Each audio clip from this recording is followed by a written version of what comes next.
Guess what, folks? It's April, which means it's officially baseball season in the major leagues coming up next week. But for this edition of the Soxcast with me, Tim Best, your PA announcer, we're going to switch it up because we've done it, over Zoom for basically this entire show. But we're here in the Academy, different setup, and you're going to tell something's up.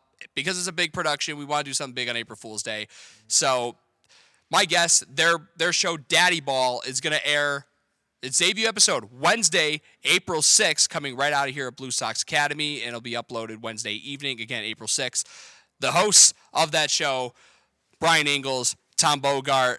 Guys, we're over here this time. Yeah, we're in the hot seat. We're in the hot seat today. I love it. Well, in this case, because you know I'm Timmy Ice, you're in the cold seat today. Oh, okay. Is that why I'm in the old steel iron chair here? Yeah, I did that on purpose. So yeah. That makes all the sense. I'm all nice and comfy.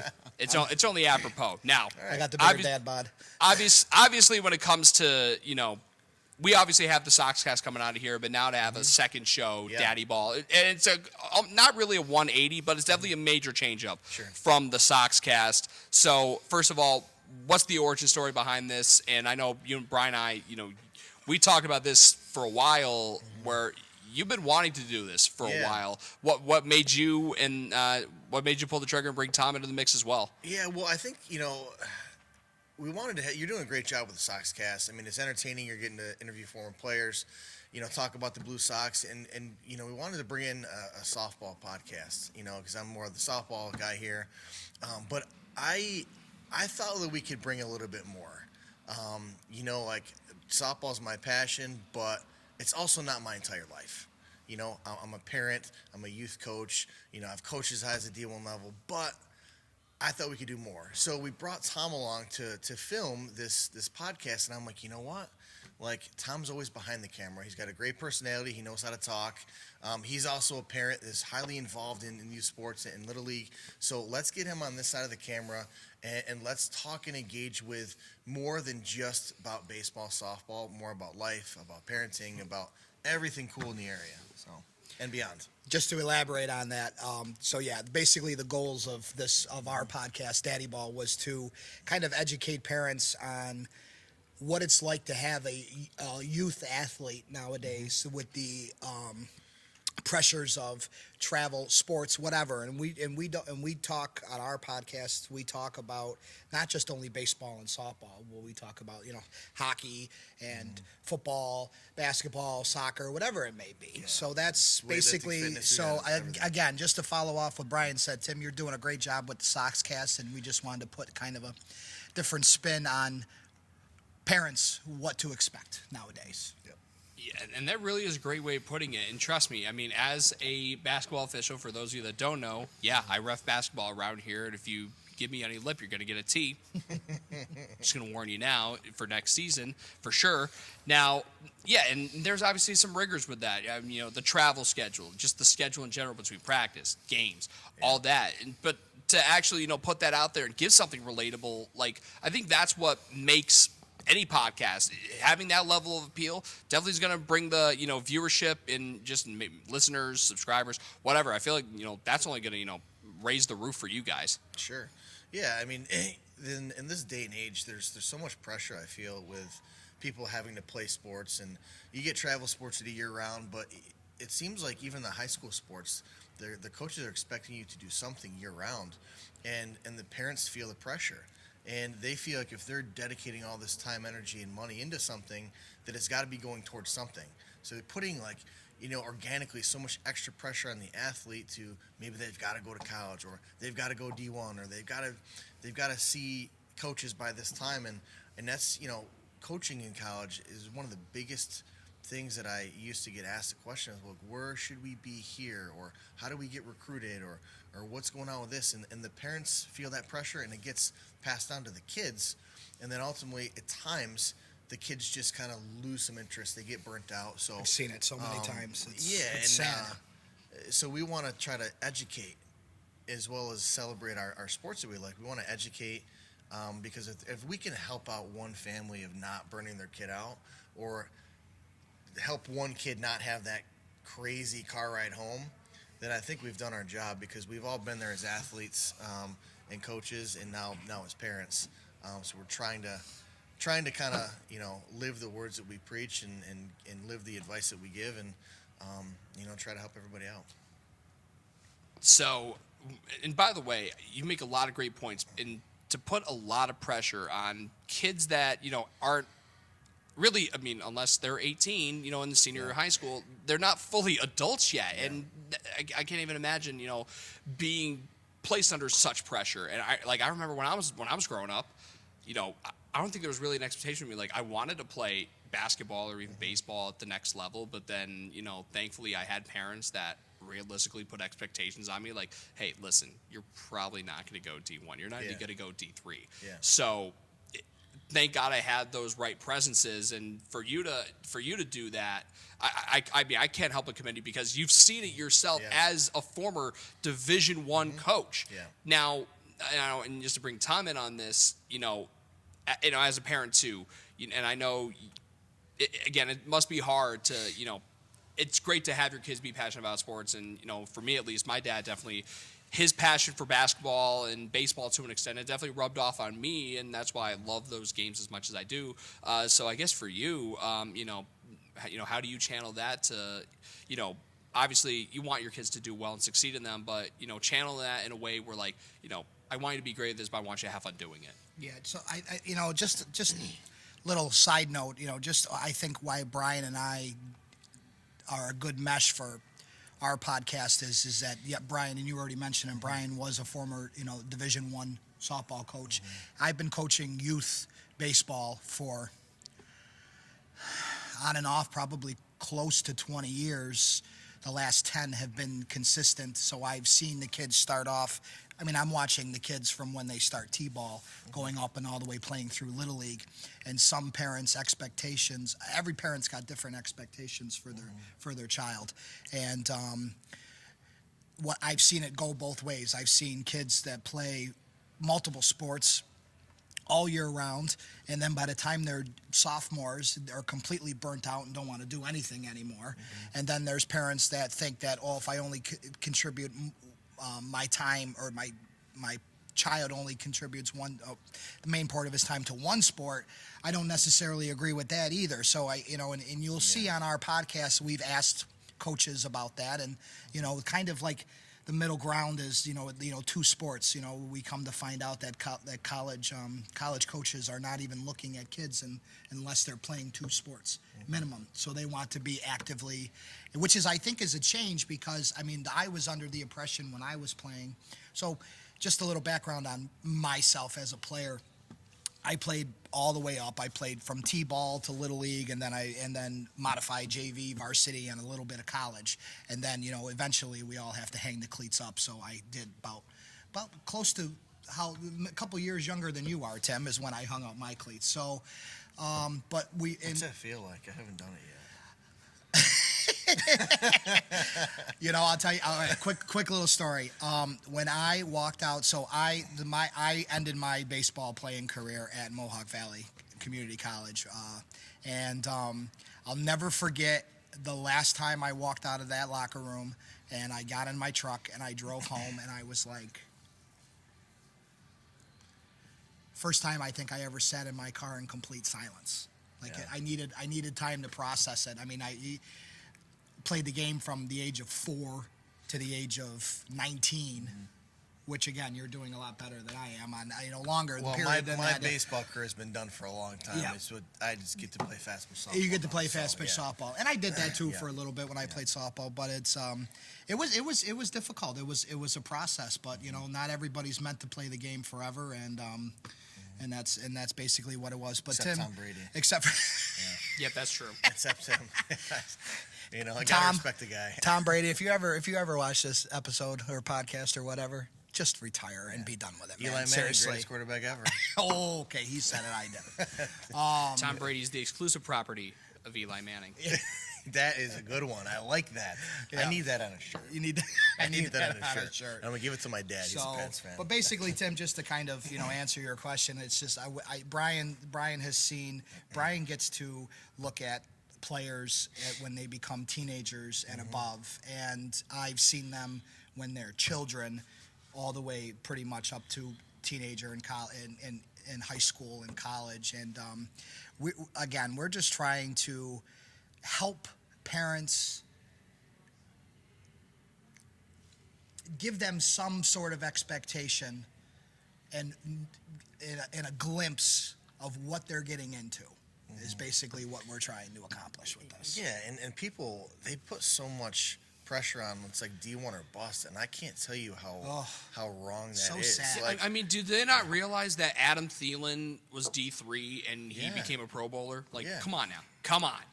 Right, and and that's like that with all sports. Like, I have coached college softball at every level, and like JUCO, D3, D2, D1, and there are a tremendous amount of kids that are JUCO athletes or D3 athletes that are more than capable and just as good as some of the girls playing Division One. And there's some girls that you might think, man, why is she here at Division One? She wasn't as good as some girls that were playing JUCO, but it's more than just skill. It's how you are, maturity. It's how you are in the classroom. It's your willingness to compete, your willingness and the ability to play the game at the speed that you need to, being a great teammate. How are your parents when you're going through the recruiting process? That's a huge part of it too. But it's not relegated to just skill, and I think that's what people put so much pressure on, is you got to train, you got to work, you got to be this good. That's not the case. I feel like in New York too, where we are, considering that we get to see every season in this state, and everybody down south doesn't get to see every season, so it's a different culture, it's a different atmosphere, but I feel the players down south and out west who get to play all year round, their parents have a very high expectation, and they're it's either D1 or bust, and you're going to play travel ball from the age of 7 or 8, and you're just going to play it all the way through, and you're going to do this and do that, and we talked about this too on our podcast too, and you're going to see that there are studs right now that are playing D1 and JUCO and everything else, that one, never did travel anything, and two, JUCO is very popular now because one of the COVID backlog when it comes to recruiting. Huge. That's kind of a new thing that I think parents, especially if your child is a junior or a senior, kind of have to also keep in the back of your head. The reasons why JUCO are so popular now is because of COVID and the seasons that were not played. D1 colleges are very, very tight and they're even more restrictive of what they were when they're doing recruiting nowadays. So the expectations you think are even higher now than what they used to be. Yeah, and by the way, I mean, let's be real. I mean, you talk about, especially coming out of this area. I mean, we're talking about, who was the last, big time recruit coming out of Utica, New York. In basketball, at least in basketball leagues, I'll tell you who. It's Josh Wright. Yeah. And that was in 2004. I was 8 back then. I was 8. And then baseball wise, I mean, Charles B., you've had some great local history of great baseball players that have come out of here. Yep. I mean, it's a laundry list. I don't want to, go down, because I think everyone knows at this point. Yeah, but we still know that the kids who got drafted, I mean, it was only a handful of actually made it to the bigs, or maybe not even, but, you still know everybody that got to that point. Honestly, I think the only two that I know of that got to play in MLB from this area, one was Mark Lemke out of Whitesboro. Played for the Atlanta Braves and when I was a teenager, so that gives you kind of that thing.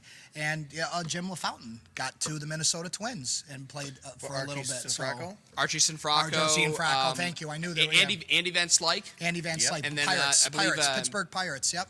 I believe I think it was Dave Cash also. Well, Van Slyke was Van Slyke from here, or was he like a Binghamton area or something like that? Y'all can fact check me on this, but I'm pretty sure he was from the closer to the Utica area, if I'm not mistaken. Because I know my father would tell me, but about those Andy players, all the time. Those players right there were when we were children, when Brian and I were children. Right. Tim, you weren't even born yet, but But that's how long it's been. We've had a lot of studs go D1, and we've had a lot of you talk about D1 kids. I mean, with the Utica Blue Sox, you get to see kids from all over the country, right? You get to see those D1 kids from Kentucky, and then let's look at our local product, Bryan Ingalls. He went to the same high school I went to, Oriskany, small class D kid, D3 kid in Oswego, and when you put him on the field, does anybody really know the difference? No, and by the way, did you see the game he had not too long ago? Yeah. 6 for 7 and went yard Yeah. 3 times. He's shorter than I am. Yeah. I'm 5'10". I mean, that's you can't accidentally do that. It's Another He's a side stud. note about Ryan is that he never played travel he baseball. didn't. Yeah. Yeah, and I'm He pretty played some sure. fast pitch softball. He played though. I gotta keep plugging I know, you that. have to throw that in there for your own ego. And I I'm know. pretty sure before he joined the Blue Sox, he was playing Legion Ball the year before. Yeah. Yep. Yep. And you know what's really funny? He was good at basketball too, and you know And a he good wasn't. football quarterback too. Yeah, and the funny thing was he was on the 2016 state championship basketball team where my cousin Ryan Schmadel was the star, and he couldn't play because he had suffered an injury. I believe it was during football season, if I'm not mistaken. Yeah, he hurt his knee during the wintertime playing playing flag football. And then it was as a sophomore, and I believe he played the baseball season still, and he ended up catching a portion of it, which is amazing on a torn ACL. But I think that he just wasn't mobile. He knew he had the torn ACL and still played, which is Another amazing. scary reality for some parents. Again, putting their focus on one sport and keeping active with others, and then getting injured and stuff. So Who knows what would happen? But this Exactly. everything. Yeah, and by the way, with the local products, I mean, you know, obviously, not only is Enos coming back, you get Dewey Roden, Yeah. who is doing something, you know, that very few people do in that league, which is doing a two-way. Although Tommy John surgery back in September may prevent him from doing that.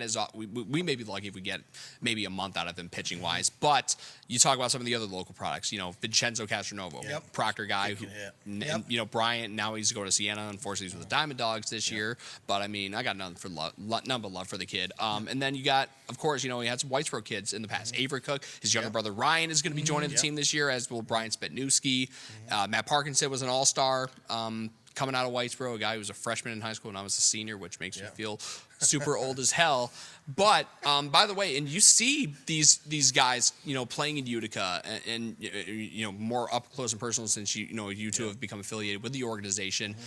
But you know, do you kind of look at this organization and like take a look at, you know, the kids that are coming in, and because you see the recruiting process and up close and personal, you know, the character of these kids, and you know, making sense of, oh yeah, now I see why this kid's D1, not just with talent but attitude and all these other intangibles. Yeah, I mean, it's a huge factor. I mean, you see the kids come in, even a couple of high school kids that played last year or after their high school was done.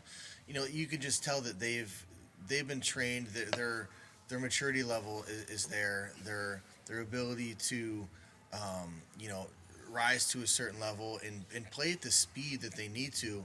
And sometimes playing it with the Blue Sox helps them expedite their process before they go to college, which I think is huge for them.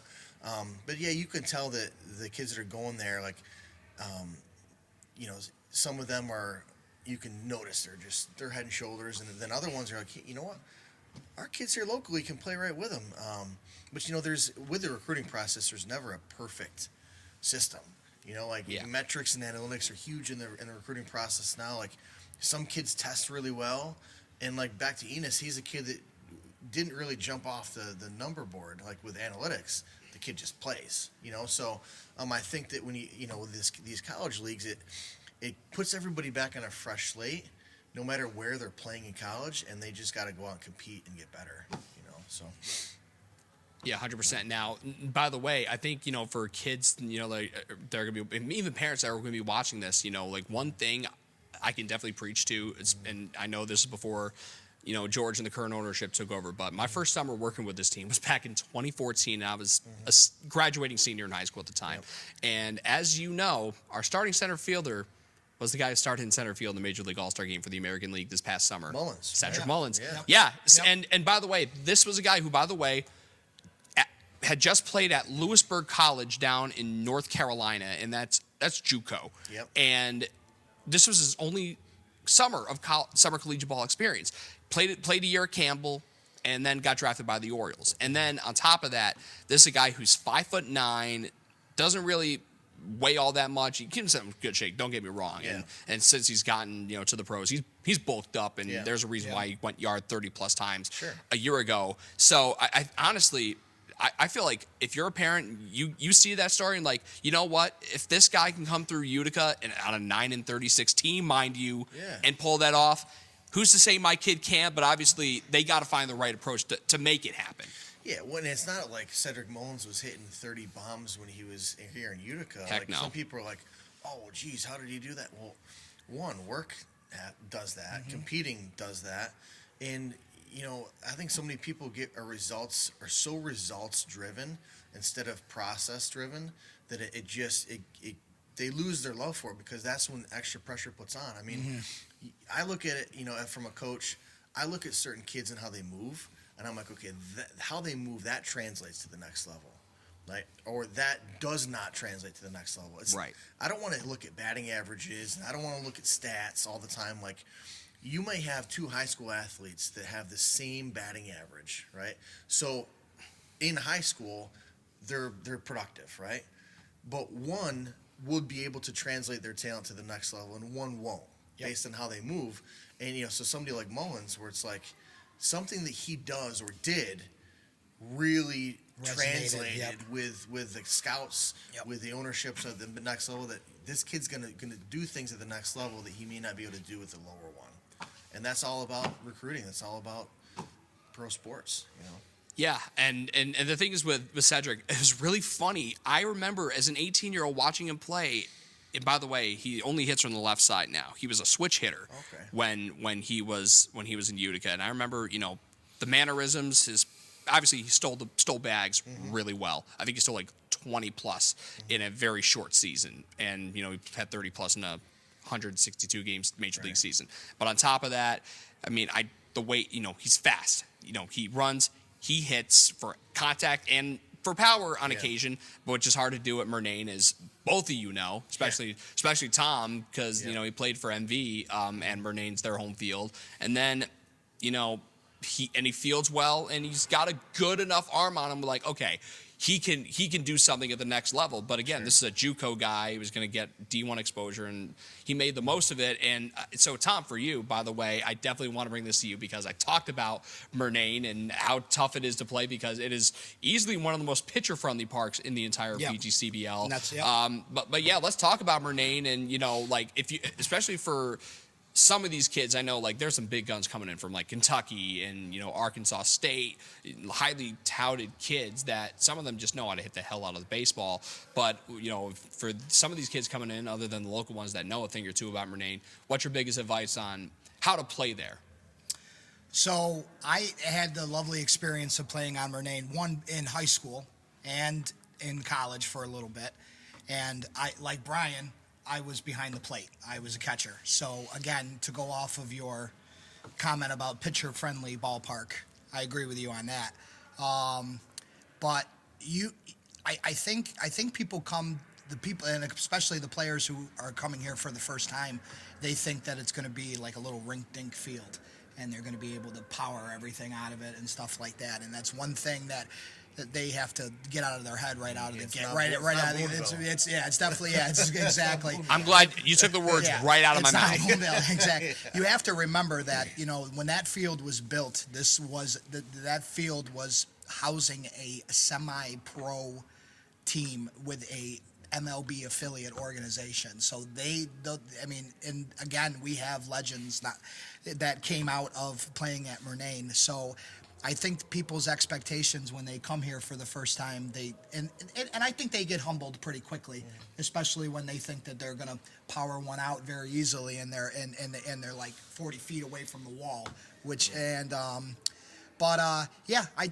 My only advice for I'll say this: I never put one over the wall at Murnane. I mean, we all thought we could, and or some of us were able to. And when I was playing high school, I don't think I ever saw a ball go over the fence when I was playing high school. There, I never did in high school either. I never saw, but college, maybe once or twice it doesn't. But so I guess my only advice for players coming into playing on Murnane is don't have any expectations. Get on the field, learn it, and know what you have to do. If you want to hit it over the wall, you've got a lot of work to do. Yeah.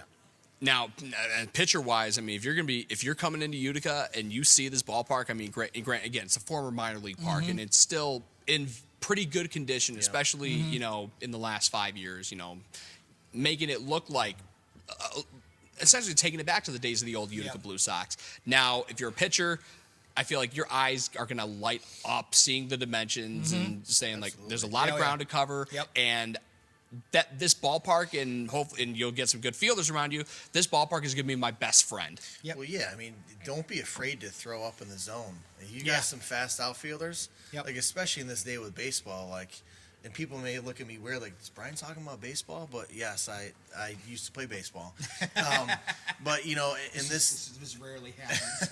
No, but this day and age, with all the launch angle stuff, with, everybody, trying to drop and jack, like, combat that with throwing up in the zone. You got a big outfield, huge outfield, and I know that Doug's got some really good outfielders coming in. Yep. Throw it up in the zone, see if they can jack it out of here. Yep. Because if they do, great.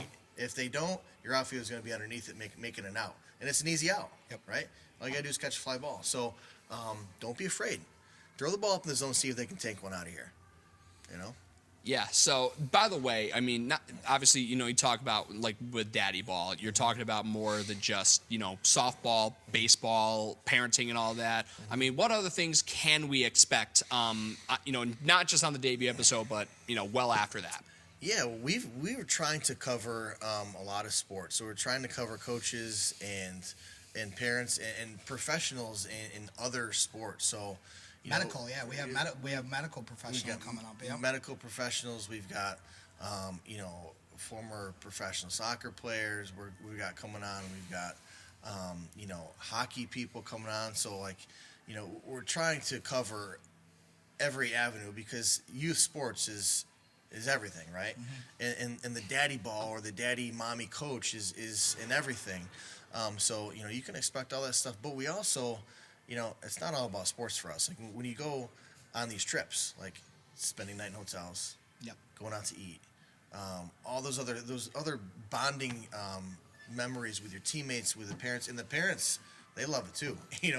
Getting to hang out and have fun with the other parents. So, one of our main things we're starting the podcast with is our Sweet 16 pizza bracket. Okay, so we're talking like we're bracketing chains or just pizza places in general. We're starting with just the local places. Good call. So we came out we have such good pizza here. Like we said, hence our dad bods. We asked. I mean, I got one too, even though Yeah, it's you just gotta embrace it after a while, We asked our audience and the people we know to nominate pizza places, and we had a bunch of nominations, but we had to narrow it down. We could probably done 64 if we wanted to, but when we initially started out, Bryan and I were going back and forth on, do we do a full bracket starting at 64, or do we just cut it down to 16? And I say, listen, I'm going to gain 100 pounds if we do if we do 64. Yeah. So let's just put it out there and let our fans and other people comment and vote. And we had 30. So within the first 24 hours of putting that video up that we put up, we had 33. We had 33 pizzerias nominated, and we cut it down to 16. Yeah. So I know we're a little late on because Sweet 16 brackets technically started this last Friday. And we are starting Monday, we are going to let our fans and followers on social media platforms. Every day we're gonna put the bracket's done. We're ready to post it out there, and every day we're gonna have our viewers pick the winner of each bracket, and hopefully by the time we get down to the final four, Bryan and I will go and physically go to those 4 pizzerias and maybe get a little tour of their facility, how they make the pizza without giving away any of their secrets, and then eat. It's better than for us, Our dad bods are good at eating at 4 pizzerias, not at 16 pizzerias. Yeah. That's facts. That's facts. And not to mention, I mean, again, talk about some great local pizza joints. I mean, Oscanit's the second oldest pizzeria in America. Which, That's out of the final 16, yeah. He's the only person that's known that besides me. I know. So far. Yeah, it is the I second get the oldest feeling you know a pizzeria. lot of random facts. Yeah, it is the second oldest pizzeria. Come on, what dude. the first? I don't remember what the name of the first one was, but where's the oldest one? I know it's a trick question. I know it's not New York City. No, it is in New York City. It is New York City. It's not. I can't remember what it is. It's not Rose's. No, I can't. Rose's was a great pizzeria in New York and Penn Station in New York. I'm sad they got closed down. Yeah, by the way, I remember. I can't remember exactly what the name was, but yeah, Oscanit's number 2. Yeah, and they were the most voted pizzeria out of there. So there's your tease for Monday. Yeah, and I mean, and I feel like you can easily do. I mean, obviously you don't want to rip off. Even though I'm not a super huge fan of Barstool, but I mean, the whole pizza reviews that Dave Portnoy has done. I mean, it's they're entertaining. I'll say that. But I mean, he's gone around the country. He's gone to some whack pizza joints. I mean, He hasn't been to Utica yet. Yeah, exactly. Like, you really think Minnesota's gonna have good pizza? Right. Really, David? I mean, I think that's a challenge, Al Prez. Get up to Utica. It's only second to the city. It's got to be pizza-wise. And that's the other thing too. I mean, again, that's another reason for him to come here and try it because one, we have the second oldest pizzeria in the country. And I haven't seen. Has he done any upside down pizzas? I don't think he has.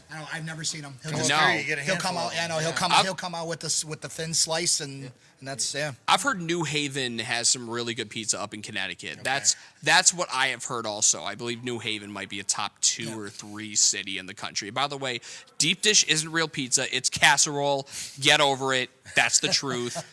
Don't get me wrong. It's good, but it's not pizza. I went to Uno the other day and I had the numero uno deep dish pizza, and I'll tell you, I got to be in the mood to have that because that's never a to-go pizzeria for me. Right. You know what I mean? Right. I get it. It's. So Tim, when players come to Utica that are from out of here, like, what are you and the local guys? What are your recommendations for the kids that come? That is a good question. I mean, obviously we have sponsorships, so obviously they get first choice. Mm-hmm. I mean, Pizza Boys has been gracious with their promotions and all that. So Pizza Boys, pizza wise, I mean, I feel like might get the first, but I mean, I know guys like Slice. I mean, if I could recommend, I mean, I think Tony's in Washington Mills is really good. I mean, good pizza, and what sells me from, again, we're in upstate New York. Wings are everything here, at least in my opinion. That might have to be a separate bracket. Yes. See, we're getting ideas right here. We have pizza, and then we talked about coffee, and chicken then we riggies. talked about chicken riggies. Yeah. I'm going like. Brian actually goes to the gym on a regular basis. I just manage, my business and podcast and 2 children and my, and everything else. But listen, Tim, this is what I've always told people that I meet from out of town. Okay, and I'm not going to mention specific businesses, but I'm going to mention 5 things. This is what I tell everybody that comes here from out of town that they must try before they leave. I don't care if you're here for a day, a week, or a full baseball season. I think I know what's coming here, but hit me. You gotta try upside down pizza. Yep. You gotta try tomato pie. Yep. Everybody who's not from here thinks it's a freaking pie, and it's not. Just go try it and you'll love it. And if you don't love it, I'll buy it because I've never found one person from out of town. They all go, ew, what the heck is tomato pie? I said, just go try it. Chicken riggies, again, a dish that is trying to be imitated across the country and came from here. And Utica greens, again, another dish. Yep. And then, and again, I know we're talking about all food here, but then Half Moons. Yeah. That's it. Yeah. By the way, so I went to college. For those of you that didn't know, I went to college in New Jersey at Seton Hall. They call them black and white cookies down there, and I almost have physically fought people. Like, they're not black and white cookies. They're Half Moons. Say it right. I know. Right. I think I looked that up a long time ago, and if I remember correctly, the person who lined the black and white cookie did basically take the Half Moon cookie, made it smaller, and then called it black and white to make for them to call it what they were doing. But Half Moons, Half Moons started here. So what are you, a chocolate bottom guy or a vanilla bottom? Ooh, Guy? I'm chocolate bottom all the way. So then the next question, I am too. Next, but I'll eat the vanilla. I'll eat the vanilla. Whatever. I'll eat if that's the last one in the box. I'm Right. still eating it. But. So it's funny, watching my daughter eat these. Like you see people how they eat their Half Moons. Are you a eat one side first and the other side, or you do kind of you take a bite from the middle? I'm curious to on start? this one. I mean, I gotta, I want to finish with the good stuff, so I'll start with the vanilla side and then finish on the chocolate. I go the first bite right in the middle and get both, and then I go one side to the other, and then when I even it out, I take the middle bite again, and then I go one side then the other until it's done. I kind of do the same way. I start in the middle. So this is another thing about our lovely area that we have a freaking system eating a Half Moon. Yep. But it's the same argument you can have with people across the country that how to eat an Oreo cookie. Everybody's got a different way of doing it. So I make sure that the chocolate is on the left side and the white is on the right. I take a bite right down the middle first, and then I go counterclockwise. So I get the white and then I end up with the chocolate. Yeah. It's disgusting that I have a system for eating that, but hey, whatever. Dad bod, baby. Dad bod. I mean, the funny thing is, we talk about having a system of eating things. By the way, have you watched the Nathan's Hot Dog Eating Contest on the 4th of July? There's literally a system and a regiment. There is. And by the way, again, I can't deal with the hot dogs dipping in the water. No. I don't know. Yeah, I've watched some. I've watched these people train on YouTube and how they get ready for eating contests. And then I'll never forget the first time I saw somebody put a hot dog in water. I was like, but I can't. I mean, they're just swallowing it whole though. At that like point a couple time. bites and go. Yeah, I understand the methodology of it, but I mean. Ugh, God, Yeah. I don't know. Just wet, soggy bread, just in general, is just no. But I will say this though. I really do, because I've had friends who went to it a few years ago. I definitely want to see it in person because I agree. it must be an incredible experience because they really pull out all the stops and make it a super entertaining event. And most of them, they train like athletes. So you see most of them now, they're not like big obese people. Yeah, like Joey Chestnut is slim. Yeah. Like they have a training regimen. Is he the Oriental guy? No. No. He's Kobayashi. Okay. I remember seeing. Kobayashi ran it, a decade and a half ago. Now Justin's been Kobayashi was the innovator. I think the record was 20 or something. He's smaller than in the you, 20. Tim. Yeah, he's small. It was in the 20s, and then he comes over from Japan, and then he doubles that record. Yeah. And then Joey Chestnut is like, oh yeah, I think I could top that. And then, by the way, there's a 30 for 30 on that. By the way, I'm not making that up. I watched it, and it's amazing. I believe it. I bet. And so, obviously, by the way, I think this is a good question for both of y'all because we are on the subject of hot dogs. Best ballpark food? You have to have a hot dog. You gotta have a hot dog. You have to have a hot dog. It feels better. I remember my first trip in college, or in college when I coached in college. We played down at Boston College a few years ago, and we got done with our game, and Boston College baseball team was playing Clemson at the same time. I'm like, before I get back on the bus to go eat, I've got to walk across there and get a hot dog. I smelled them, and I'm like, I got to have one. And it just immediately, we lost the game, but I immediately got happy. I'm just having a ballpark hot dog. I'm like, who doesn't love a good ballpark glizzy? Okay, ready? Hold on. Okay, so again, it's a hot dog. If I go to a pro stadium for a game, it's a hot dog and a beer. I don't even do the popcorn or the nachos or whatever. It's a dog and a beer, plain and simple.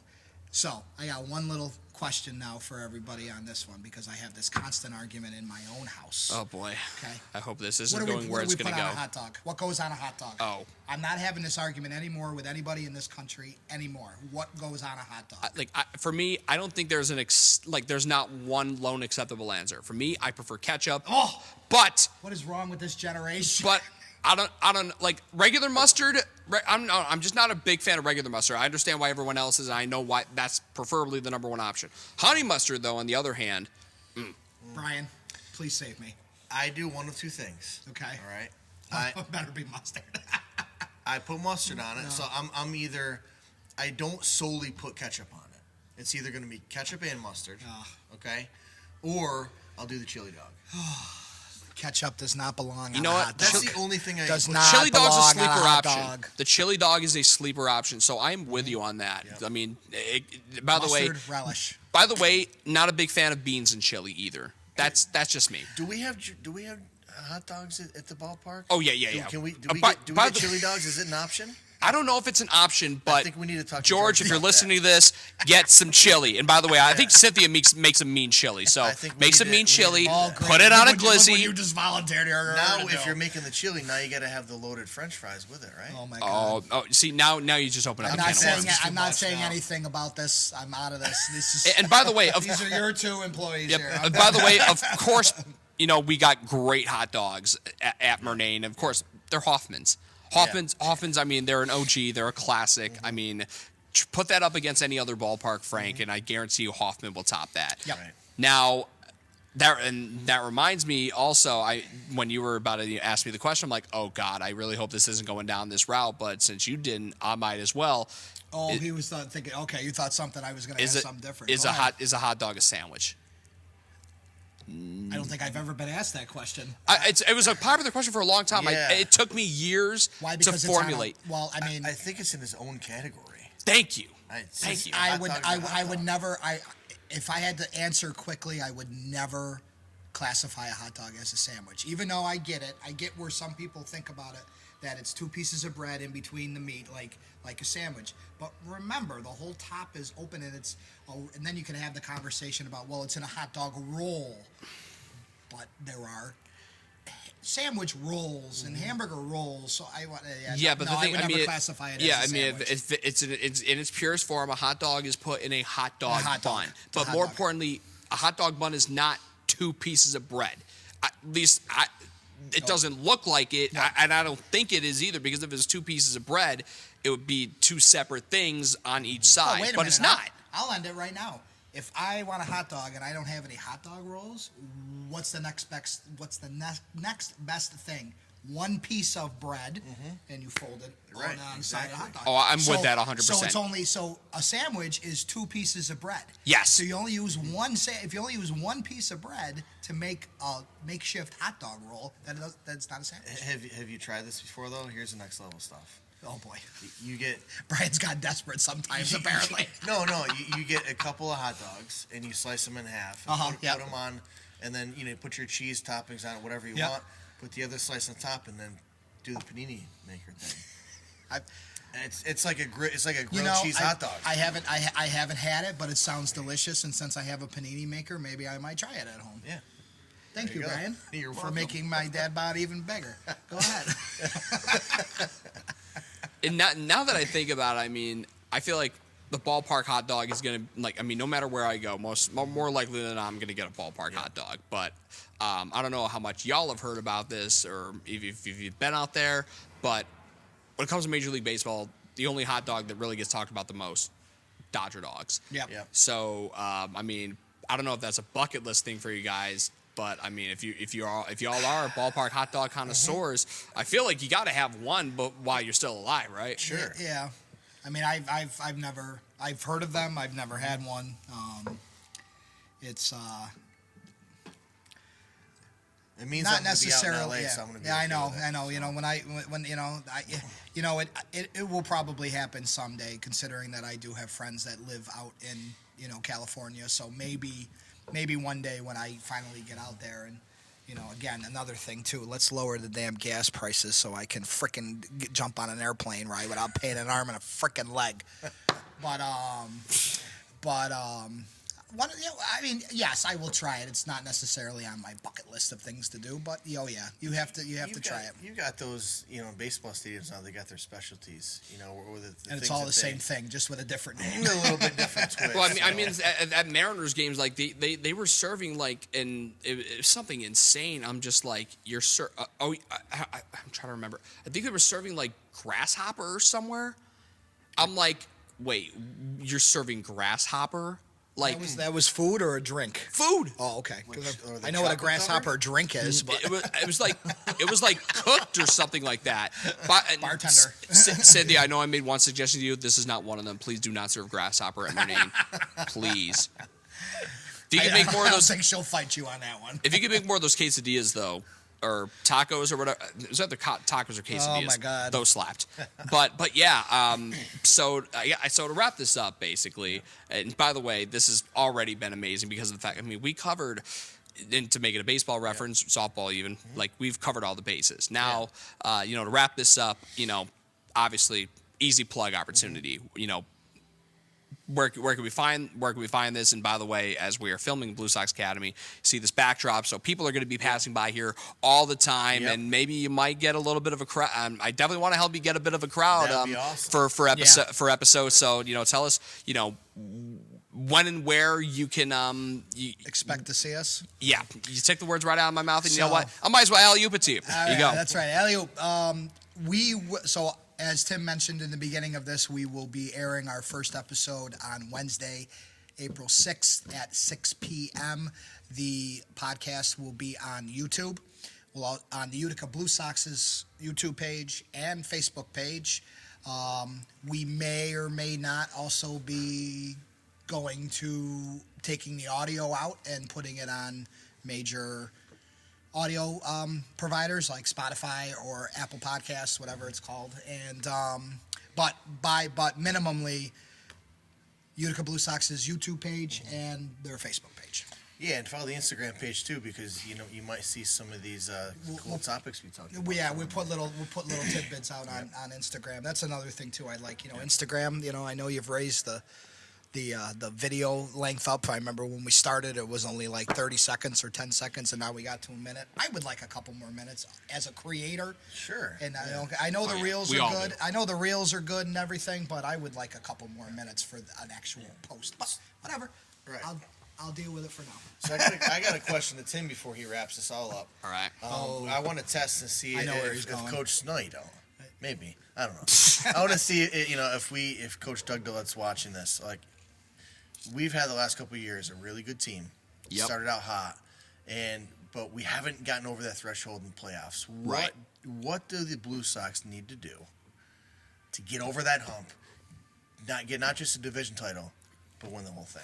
Yeah, so, again, they've only made the championship series or advanced in the playoffs one time. That was 2016. They went from, four teams out of the West and made it to the championship series and lost ultimately to Amsterdam. I really thought 2019 was, up to now, our best chance to win the whole thing, but things kind of happened. We lost Adirondack at home in the opening round. But to answer your question, number one, it helps that Utica's in the West Division. The East Division is stacked compared to that. I mean, Amsterdam is going to be great. Socrates is the defending league champion, and they've stacked the deck.